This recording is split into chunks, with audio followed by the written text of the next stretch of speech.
آج جب کوئی بندہ اپنے گناہوں کے راستے کو چھوڑ کر کے اللہ کے راستے کی طرف پلٹتا ہے اور اپنے رب رسول کی طرف رجوع کرتا ہے تو لوگ کہتے ہیں لو 70 چوہے کھا کے بلی حج کو چلی۔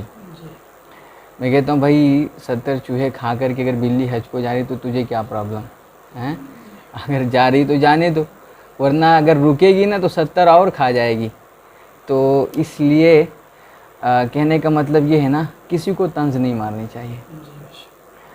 میں کہتا ہوں بڑا خوش نصیب ہے وہ بندہ کہ جسے 70 چوہے کھانے کے بعد بھی اللہ نے اپنے حج پہ بلا لیا، اپنے کعبے کا، اپنے گھر کا دیدار کرا دیا، کم سے کم اسے اپنا قریبی تو بنایا۔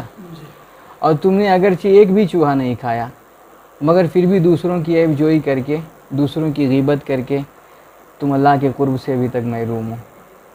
تو خوش نصیب وہی بندہ ہے کہ اگرچہ اس نے 70 چوہے کھائے، ہزاروں چوہے کھائے، مگر کم سے کم آخر میں اللہ نے اسے اپنا قرب نصیب کیا۔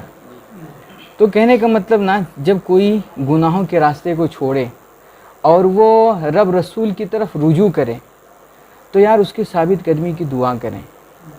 یار اس بندے کو طنز کس کے، اس کو طعنہ مار کر کے اور اس کا مذاق اڑا کر کے نا اس کو شرمندہ نہ کریں، اس کی جو ہے حوصلہ افزائی کی کوشش کریں، کسی بھی بندے کو جو ہے ذلیل کرنے کی کوشش نہ کریں۔ اللہ ہم سب کو ہدایت دے۔ آج ہمارے یہاں ایک جملہ اور بھی بولا جاتا ہے کہ اب پچھتائے کا ہوت جب چڑیا چن گئی کھیت، ایسا کچھ محاورہ بولتے ہیں، اب پچھتائے کا ہوت جب چڑیا چن گئی کھیت۔ میں کہتا ہوں پچھتانے سے بہت کچھ ہوتا ہے نا، اور پچھتانا چاہیے، ورنہ اس بار تو چگی گئی ہے، اگلی بار پھر چگ جائے گی، اس لیے پچھتاؤ۔ اور جب بندہ پچھتاتا ہے نا تو اس کو سب کچھ مل بھی جاتا ہے، اس کو اپنی غلطی کا احساس ہوتا ہے، اور جب بندے کو غلطی کا احساس ہوتا ہے تب پھر وہ اس غلطی، ماضی میں کی ہوئی غلطیوں کا تدارک بھی کرنے کی کوشش کرتا ہے، اپنی غلطیوں کو چھوڑتا بھی ہے، اس سے سیکھ بھی ملتی ہے اس بندے کو۔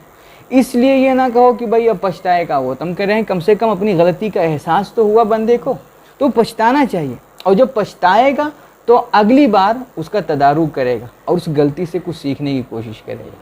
تو یہ 2-4 محاورے ہیں ہمارے معاشرے میں جو بولے جاتے ہیں نا، یہ کبھی کبھی ہمارا معاملہ خراب کر دیتے ہیں۔